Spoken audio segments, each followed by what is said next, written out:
remember those Mac versus PC ads with Oh the yeah. I'm a Mac, I'm Yeah. a PC ads? Yeah. And there was Yeah, the I do. boring guy that was a Mac, and there was the boring guy Yeah. that was a PC. I always felt that Airbnb and Book and Expedia, as the OTA oligopoly, the Book and Expedia duo were the PCs. I'm a PC, and they were boring, and they were wearing their Yeah. suit, and they were dressed up, and they Yeah. were nerdy. Yeah. And then Airbnb was the I'm a Mac guy, Yeah. and he was cool and hip and young, or what it's a company, it's not a person. And yes, I mean that's how I felt. Like I'm a Mac, I'm a PC, I'm an Airbnb, I'm a hotel. I feel like they could do that ad; it would still work.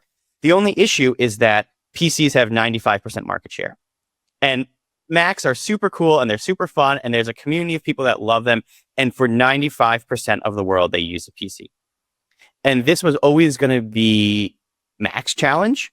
If Mac wanted to be in 95% of offices and computers and homes in the world, it had to open up its ecosystem and had to allow more like all this. It had to do all these things. It had to fundamentally change the design aesthetic that made Apple Apple. You have to play by Apple's rules to be on an iPhone, to be on a PC, to develop for Yeah. them. They don't let anyone else produce hardware for them.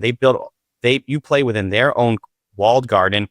And for the users that love them, they love them, and they can charge whatever they want. But for the majority of the world, they use the open ecosystem and they build in Windows, And I feel like that analog applies to Airbnb and hotels, where Airbnb has this incredible design aesthetic, but to scale, they're going to have to lose some of what makes them so distinctive.